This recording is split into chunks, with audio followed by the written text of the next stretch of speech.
Hey everybody, I know it's been forever since you've seen a video over here, especially one with a walkthrough tutorial, create with me kind of thing. I don't know what you want to call this.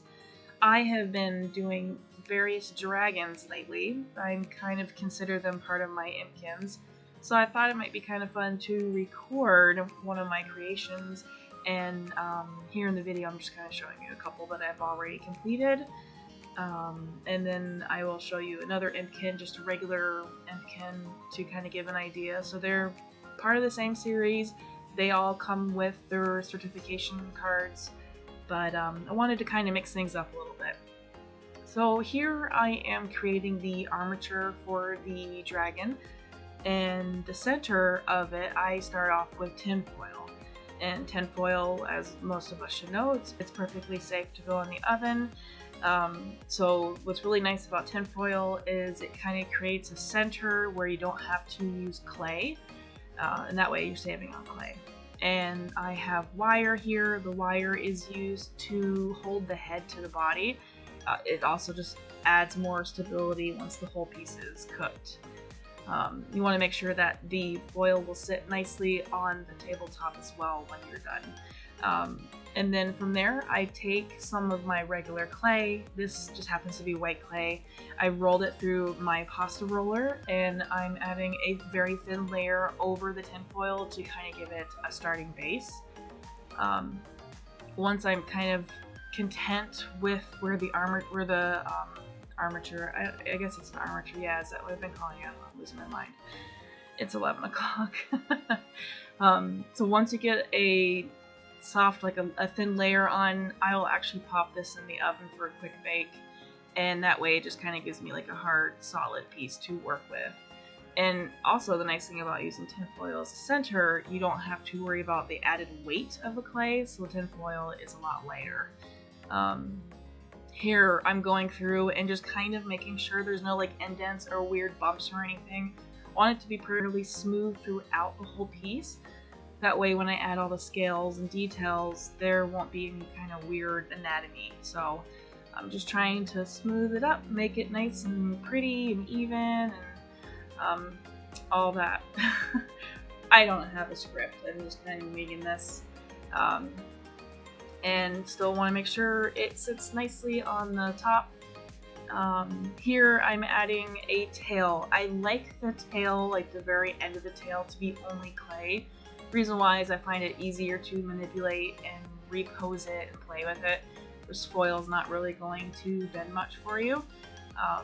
So like here I'm just kind of playing around with it, trying to see how I want the tail to look. It's nice to have movement in tails. I think that's one of the nice appeals to like a serpent dragon, is there's all kinds of movement and everything going in the body. So I really want to try to capture that in this piece. And let's see, so another thing that I want to do with this before it goes in the oven is I'm going to give it the tail, dorsal fins, flippers, all that stuff. I don't know the anatomy of these pieces, but I've again taken the clay through the pasta roller to get it evenly flattened, and then I folded it over so it's the double thickness. And I'm just shaping it, smoothing it out, cleaning it up, making it look nice and neat, because this is going to be the actual shape of the tail. I'm not going to be covering the tail up. This piece here is needle, I think they call it needle. I have no idea what they call it, my pointy, stabby thing. I use that to add the detail in. A lot of people do this technique for hair or fur. I really enjoy doing it for fins and flippers and all those types of things. And once you do that, you just smudge it on, blend it in nicely with the tail. A lot of the areas are going to be covered in scales, so it's not like a huge issue on how pretty it is. And like under the tail, you're not going to see under the tail, so I'm not putting a whole lot of emphasis on making sure it's super clean. I just want to make sure it's going to stick real nice. Because you don't want to have any kind of weakness in there. Once you bake it, you want it to actually be like drop safe. So if you drop it, it shouldn't break, in theory. So here again, I'm taking bits of clay that I've doubled over, and I'm going to create little flippers for right in front of the tail. Again, I don't know what you call those flippers. They're flippers. So I'm just shaping them, cleaning them up, and then I will end up taking my stabby tool and adding more details into those. I think that they really add a nice touch to them. It's a nice amount of detail, and I really like how they like spread out at the end too. So it's not just like a round edge, it's kind of irregular. I think it just adds like a nice texture to it. If you haven't already, please make sure you are subscribed to my channel, and if you wouldn't mind liking this video and leaving a comment, I would super appreciate it. If you want to see more videos like this, definitely let me know. I ordered a new, it's like, I think they call it like a gooseneck clamp. It lets you hold the, lets you pose the camera on the surface that you're working on, so I can give you guys a significantly better angle than above at an angle like what I have here. This is the best that I could do, but I wanted to get back into the swing of things, so gotta use what I have. But if this is something that you guys are interested in seeing more of, definitely let me know. I really enjoy working with the clay, and it's so much easier to work with the clay because I have, you know, little kids, and when they're here I can't really escape down to my workspace where I keep all of my doll stuff. So the clay stuff is significantly easier to travel with. So it's just, I'm able to kind of set up shop in the kitchen where the table is, and then the kiddos can, you know, keep doing their things and I don't have to worry about them. So I'm just trying to multitask, I guess. So hopefully I can start doing some more videos like this. It took a lot of time, a lot of relearning how to use some of the software I used to use when I was doing these types of videos.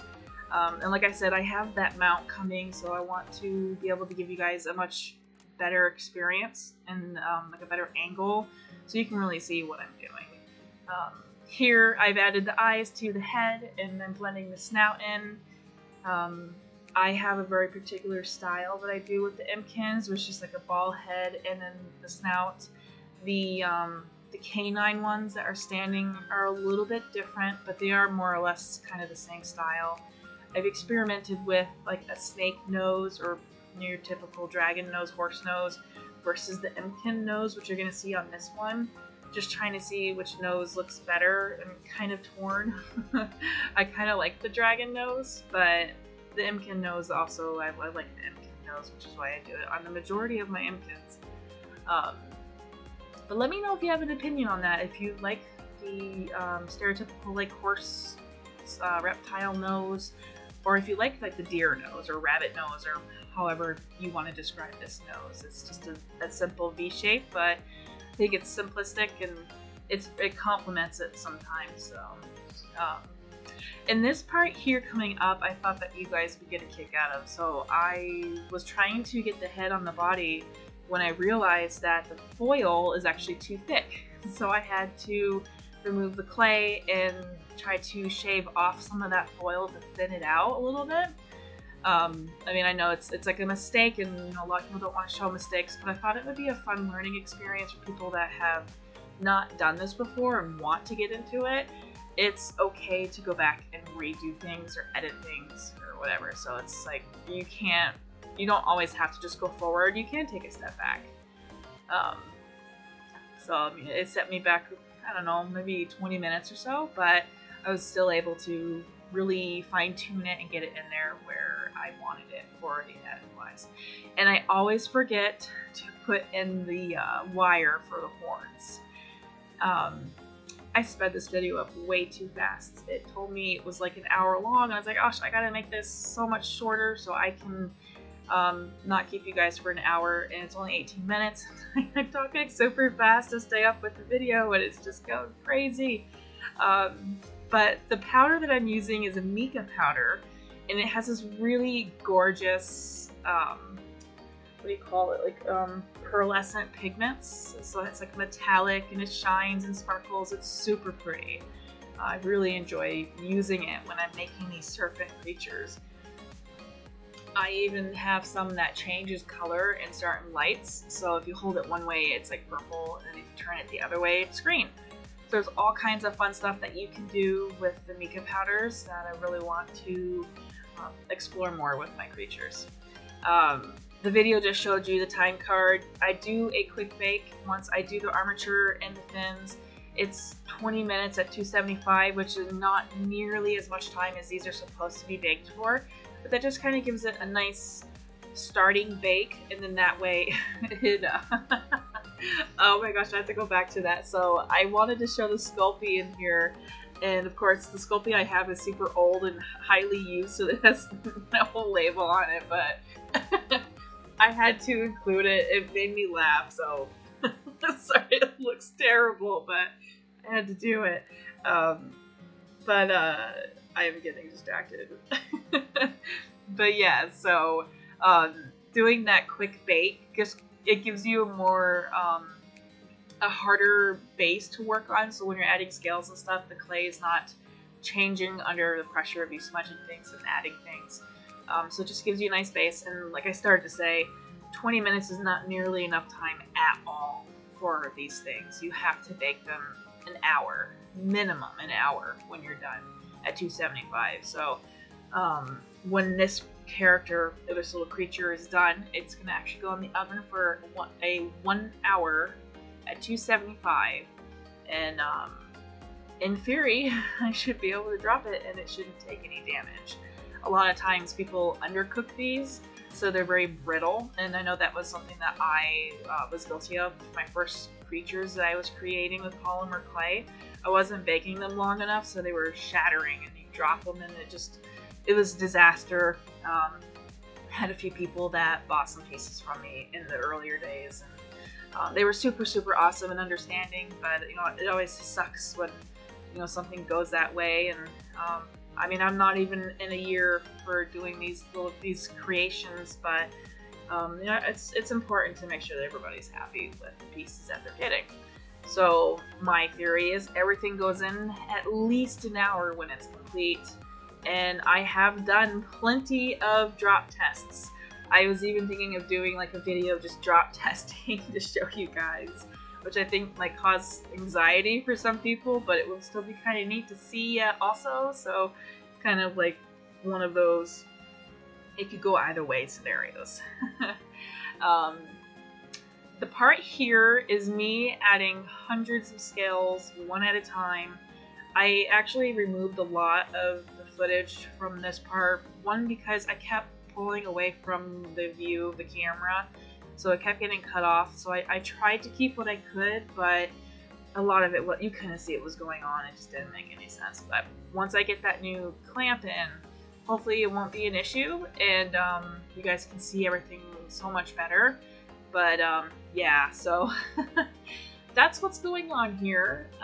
It's kind of skipping around a little bit, but I think you still get the idea. It's just layering many scales over each other, and I did like a gradient, so I had 5 different colors. I think it was 5, and started with like a dark purpley blue at the tail, and then it starts to change to like a magenta pink as it gets closer to the head. So I thought that that change, or that gradient, would be really fun. I really enjoy doing gradients in my pieces.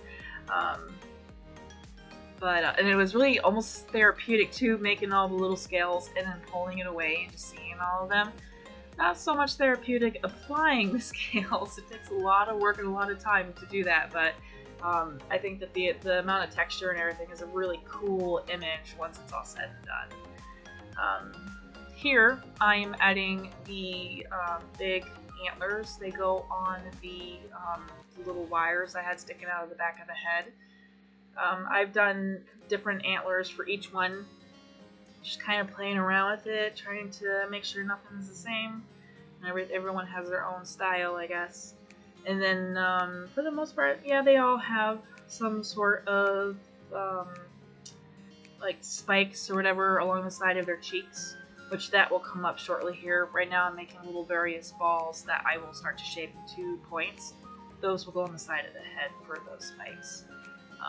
So I try to keep things symmetrical, which is not always a success, but I try, and I think that's what's important. But it is what it is. Hopefully most people won't notice it. I know artists tend to be more critical of their work than others, but my main thing too is just having fun. And I would also give that advice to any of you guys that want to try any kind of clay work. Just have fun and try not to overthink it, because you don't want something to take you months because you keep overthinking all the details. I have found that the more that I practice with this stuff, the better I've gotten, and things almost just they immediately come out fairly symmetrical. So I don't know if it's just a skill that you have to build up on and practice, and it just come natural, you know, in the long run. So that's all I got for that one. So here, I wish I had a way to get in closer so you can really see the face details. I don't, but the next video I will. It would be so much better in the next video, I promise. But in this particular one, I'm just kind of adding lines into the stripe that goes down the snout and cleaning up around the eyes to make sure the clay doesn't cover up the eyes, because as I was pressing in the horns, or the antlers, whatever you call them, they were starting to cover the eye, so I had to go in and remove some of that. And then one of the last pieces is adding his little arms to kind of add that bridge between the body and those flippers, so that they're nicely connected and blended in together, and it also adds more stability. I think it adds a nice final touch too, as well, to his little flippers. Kind of running out of stuff to say. Like I said, I thought this was going to be an hour-long video, and after it was all compressed and put together, it was only 16 minutes. So, just kind of, I was like, I'll wing it, and it's actually gone really fast. I'm sure there's a lot of rambling, but I mean, for those of you that have seen my videos before, that's nothing unusual. That's just how things go with me, I guess. Oh, so here I added all the scales, everything's done, so I go back in with the Mica Powders and I add that really beautiful pearl color throughout. And I am changing the colors, so like for the tail I use like a lavender purple Mica Powder, and I, you know, get the pink ones, the magentas or whatever, and try to get close to the scale. Not exact, because I want to have some kind of change in color, but not like an extreme change. But yeah, so I think that the Mica Powders really add a nice extra touch to the final piece and just makes it really pop, and it's just super pretty to see under the light. But that is the piece. I hope you guys enjoyed watching the video. At some point here you'll see the images come by. Still kind of learning how to use the editor. It's not showing the pictures yet where I am, but it should come up sooner or later. You kind of get some idea. Oh, there it is. Spoke too soon. So I hope you enjoyed the video. Let me know if you want to see more. What would you like to see if you want to see more art stuff? If there's a certain kind of creature you want to see, or technique or whatever. I'll try my best to show you. And like I said, I'm going to have that new mount soon, so it's going to be so much better. If you haven't already, please subscribe, like the video, comment, all that YouTube stuff. I really appreciate the support, and I will catch you guys next time. And sorry for all the ums.